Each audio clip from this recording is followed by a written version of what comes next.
माननीय अध्यक्ष महोदया, जैसे कि हमारे समक्ष हमारी एमपी साहिबा ने अपनी बात रखी, मैं उनका पूरा समर्थन करते हुए कहना चाहती हूं अपनी सरकार से कि जिस तरह इन्होंने यूसीसी का डीपीएसपी में होने का दावा किया, मैंने जवाब देना चाहती हूं कि डीपीएसपी में कई और भी उद्देश्य हैं जो हमारे देश के लिए बहुत जरूरी है।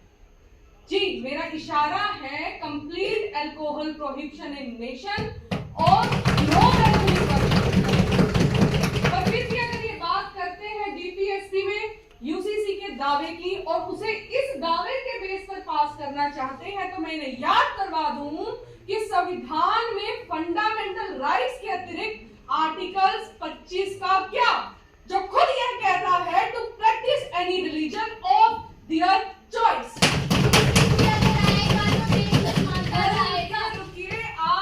सरकार के कठपुतलियां हैं, हमें पता है, हमें बोल लेने दीजिए साहेब, कभी कभी मौका मिलता है। हम तो सरकार के तभी आप हमसे जलते हो। अरे कोई नहीं, जल लेने दो हमें भी थोड़ा। अच्छा, तो हमें भी सुनिए थोड़ा सा, हम भी बोल ले बीच में।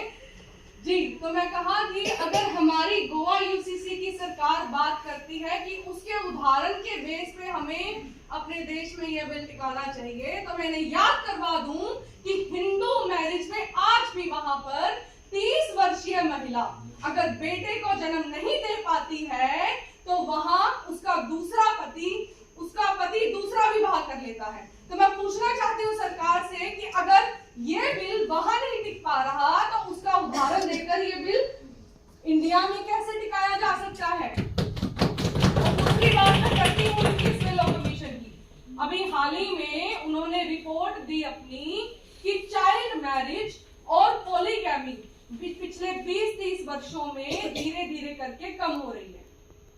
और मैंने याद करवाना चाहती हूँ कि अगर यह कम हो रही है, तो लॉ कमीशन ने खुद यह चीज कही है कि रिपोर्ट के मुताबिक धीरे धीरे करके ये खत्म भी हो सकती है। एक बार और याद करवा दूं, जैसे हमारी सरकार ने शाहबानो की केस की बात की थी, तो मैंने याद करवाना चाहती हूँ सुप्रीम कोर्ट ने उस केस में हिंदू वुमेन के साथ साथ मुस्लिम वुमेन को भी सेम इक्वल मेंटेनेंस का पूरा अधिकार दिया था। तो उसका क्या? और मैं बात करती हूँ लैंड इनहेरिटेंस की, बात करते हैं ये जायदाद की, तो मैंने याद करवा दूं कि कई हमारे देश में ट्राइब्स ऐसी हैं जहां बाप से बेटे को और माँ से बेटी को जायदाद मिलती है, तो उनके रिचुअल्स, रीति रिवाजों का क्या? और मैं बात करती हूँ, अब इनसे पूछना चाहूंगी एक क्वेश्चन, सवाल, कि अगर ये बिल पास होता है, तो मैं पूछना चाहती हूँ आपसे कि हिंदू अनडिवाइडेड फैमिली लॉ का क्या, अगर ये बिल पास होता है, जहां पर कभी टैक्स नहीं दिया जाता, कभी क्या बताइए हमें, ये चीज बताना आप जरूर समझेंगे कि कब क्या होगा फिर उस चीज का। और दूसरी बात मैं बताना चाहती हूँ हमारी होनहार सरकार की, 22वां लॉ कमीशन, हम सबको पता है, हाल ही में बहुत ही न्यूज वायरल हुई है कि 22वें लॉ कमीशन में हमारी होनहार सरकार ने ये खुद कहा है कि हम इसके टाइम को एक्सपेंड करते हैं और धीरे धीरे इसकी रिपोर्ट कब बताई जा रही है, अगस्त 2024 की।